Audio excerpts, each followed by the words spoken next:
Hello student, study hack में actually में आप सभी का स्वागत है। लास्ट वीडियो में हम कर रहे थे एसआरएस डॉक्यूमेंट और रिक्वायरमेंट एनालिसिस। इससे जुड़े हुए हमने सब टॉपिक क्लियर कर लिए थे। रिक्वायरमेंट एनालिसिस क्या होता है और उसके कितने टाइप्स होते हैं, उसी में एक छोटा सा टॉपिक हमने पढ़ा था विच इज एसआरएस डॉक्यूमेंट, कि एसआरएस डॉक्यूमेंट जो है वो सिस्टम एनालिस्ट बनाता है और उसका रोल क्या है। आज हम करने जा रहे हैं कुछ प्रॉपर्टीज एसआरएस डॉक्यूमेंट की और क्या प्रॉब्लम अराइज हो सकती है विदाउट एसआरएस डॉक्यूमेंट के। अगर हम कोई भी सॉफ्टवेयर या कोई सिस्टम बना रहे हैं बिना एसआरएस डॉक्यूमेंट के, तो कौन सी प्रॉब्लम हमें फेस करनी पड़ेगी। तो ये स्टार्ट करते हैं। सबसे पहले हम करेंगे the good properties of SRS document, की प्रॉपर्टीज हमें रीड करनी है एक अच्छे एसआरएस डॉक्यूमेंट की, कि गुड जो एसआरएस डॉक्यूमेंट होगा वो कैसा होगा, कौन सी क्वालिटीज उसके अंदर होनी चाहिए, कौन सी कैरेक्टरिस्टिक्स होनी चाहिए। कैरेक्टरिस्टिक्स आती है वो कौन सी है, कंसाइज।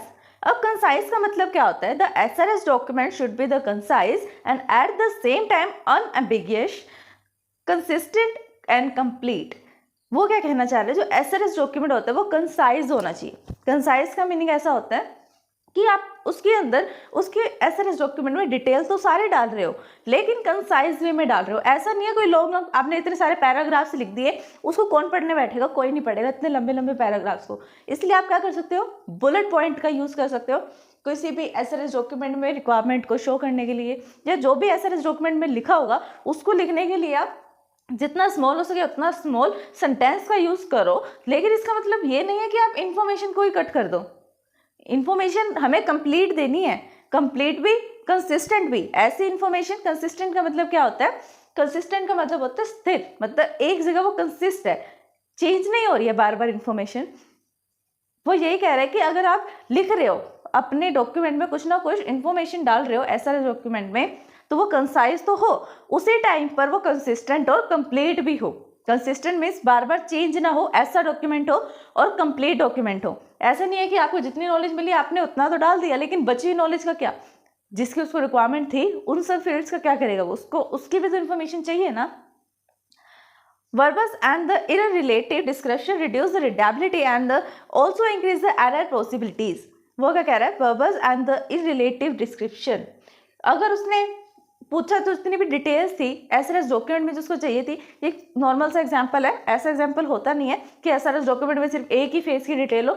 जितने फेज होंगे इंक्लूडिंग मेंटेनेंस तक वो एसआरएस डॉक्यूमेंट में होगा। सपोज करो कि डिटेल उसको चाहिए थे डिजाइन फेज की, है ना, और डिजाइन फेज की डिटेल तो उसने दी नहीं, लेकिन डिजाइन के बाद कोडिंग फेज की डिटेल दे दी। अब आप खुद सोचो, हमें प्रीवियस स्टेप की डिटेल तो पता नहीं, नेक्स्ट स्टेप पर हम कैसे उसको यूज कर सकते हैं, कर ही नहीं सकते। पहले प्रीवियस जो स्टेज है डिजाइनिंग, डिजाइन नहीं होगा तो लॉजिकल नहीं पता होगा, लॉजिकल नहीं पता होगा तो हम उसको कैसे किसी लैंग्वेज में डेवलप कर देंगे, नहीं हो सकता ना। वो यही कह रहा है कि आप जिस चीज़ की उसको इन्फॉर्मेशन चाहिए उसी चीज़ की आपको इन्फॉर्मेशन उसको देनी चाहिए। ये तो नहीं कि आप इररिलेवेंट, जिसको कोई रिलेशन ही नहीं बनता हो, उसकी इन्फॉर्मेशन उसको दे रहे हो। डिस्क्रिप्शन रिड्यूस द रीडेबिलिटी, वो क्या कर देते हैं, रीडेबिलिटी को रिड्यूस कर देती है। अब आपको मतलब कि डिटेल लिखी ही नहीं हुई है एसआरएस डॉक्यूमेंट में, क्या आप सोचोगे उसको पढ़ेगा, नहीं, क्योंकि आपको पता है कि वो जो डिटेल लिखी हुई है वो आपके फील्ड से रिलेटेड नहीं है, तो आप उस पर टाइम वेस्ट नहीं करोगे।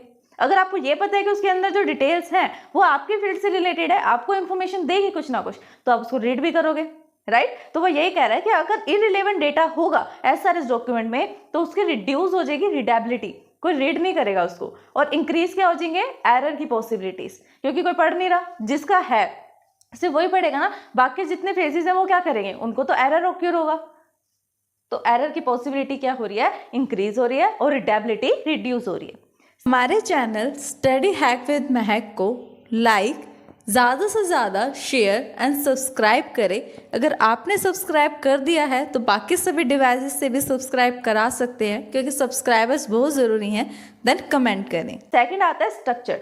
स्ट्रक्चर का मीन्स होता है एक वेल डिफाइंडेड, एक पता हो कि इस तरीके से ही हमें लिखना है। फर्स्ट जो पेज होगा उसके ऊपर प्लानिंग की डिटेल होगी, सेकंड वाले फेज पे हमें किसकी डिटेल लिखनी है, एनालिसिस की, जो हमने एनालाइज किया, थर्ड वाले फेज पे हमें डिजाइन की डिटेल लिखनी है, एंड सो ऑन। मतलब ऐसे एक फिक्स्ड स्ट्रक्चर है कि पहले इसकी डिटेल गैदर करनी है, फिर नेक्स्ट वाले फेज की डिटेल गैदर करनी है।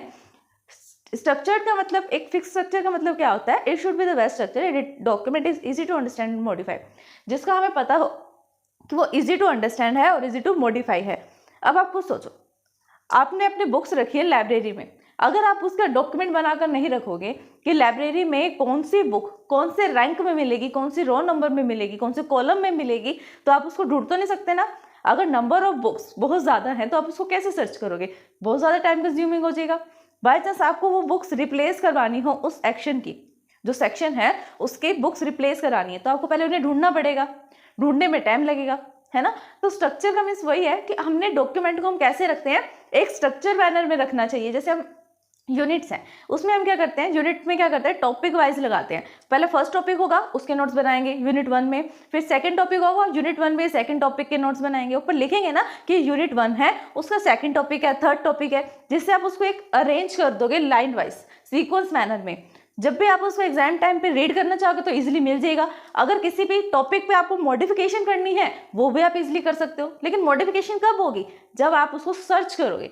अब नॉर्मली सर्च करने में टाइम आपको कम लगेगा जब वो एक स्ट्रक्चर मैनर में है, अगर अनस्ट्रक्चर है तो टाइम ज़्यादा कंज्यूम करेगा। तो वो यही कह रहा है कि जो हम एसआरएस डॉक्यूमेंट बनाते हैं वो स्ट्रक्चर मैनर में होना चाहिए। नेक्स्ट है black box view. Black box view में क्या आता है, it should only specify what the document should do and rename from the starting how to do these.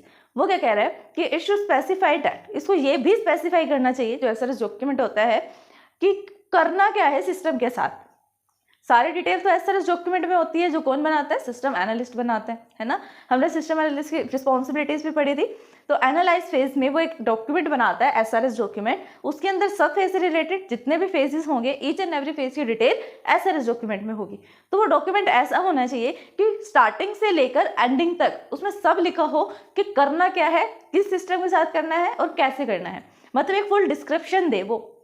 This means that the SRS document should specify the external behavior of the system, not the discuss implementation issues, है ना।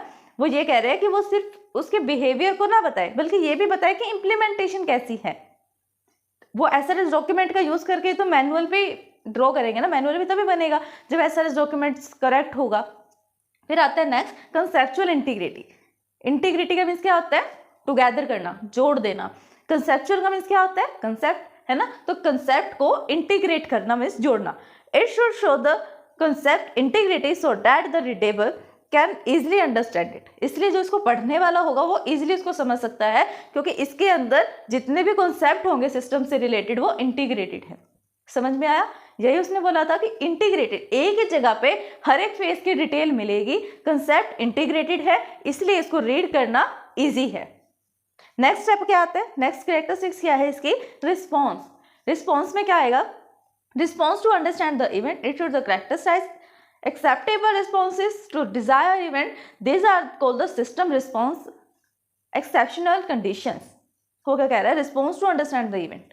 अब आपने SRS document पढ़ लिया, अब आप उसके corresponding में रिस्पॉन्स दोगे। क्या रिस्पॉन्स दोगे, सिस्टम बिल्ड कर रहे हो आप, अगर आप किसी टीम मेंबर से रिलेटेड हो, टीम मेंबर में हो, टीम में कोई मेंबर हो, तो आप उसको यूज करोगे, नॉलेज बेस में इकट्ठा करोगे, अपने नॉलेज को टुगेदर करोगे और उसको इंप्लीमेंट करोगे किसी सिस्टम को डेवलप करने के लिए। तो वो आपका रिस्पॉन्स है, एसआरएस डॉक्यूमेंट को लेके रिस्पॉन्स है।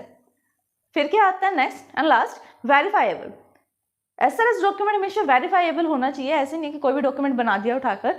वेरिफिकेशन के लिए उसके डिटेल्स भी होनी चाहिए। All requirements of the systems as documented in the SRS document should be verifiable। जितनी भी SRS document में डिटेल्स लिखी होती है, डॉक्यूमेंटेड होती हैं, वो वेरीफाइबल होनी चाहिए। This means that it should be the possible to determine whether or not requirement has been met। ये भी पता होना चाहिए कि जो हमारी रिक्वायरमेंट थी whether is met or not met, क्या हमें वो रिक्वायरमेंट्स कंप्लीट हुई या नहीं हुई। Problems without the SRS document, अब देखेंगे हम कि कौन सी प्रॉब्लम्स क्रिएट होती हैं या अराइज होती हैं जब एसआरएस डॉक्यूमेंट के बिना ही हम किसी सिस्टम को बिल्ड करते हैं। प्रॉब्लम क्या है, without developing the SRS document the system would not be implemented according to the customer need. अब जो कस्टमर की नीड है, अगर आप एसआरएस डॉक्यूमेंट नहीं बनाओगे तो वो क्या बनेगी, सिस्टम जो है वो ठीक से नहीं बन पाएगा, एक अकॉर्डिंग टू कस्टमर नीड नहीं डेवलप हो पाएगा।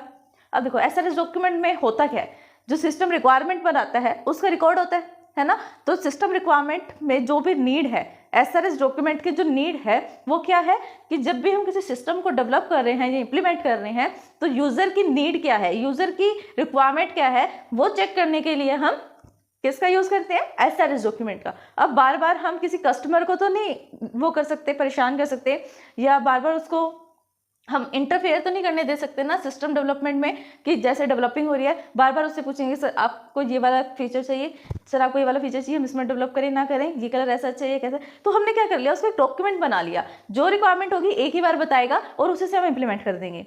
तो SRS डॉक्यूमेंट किस लिए जरूरी है कि अगर हम चाहते हैं कि कस्टमर की नीड के अकॉर्डिंग हमारा सिस्टम इम्प्लीमेंट हो तो SRS डॉक्यूमेंट। हमारे चैनल स्टडी हैक विद महक को लाइक, ज़्यादा से ज़्यादा शेयर एंड सब्सक्राइब करें।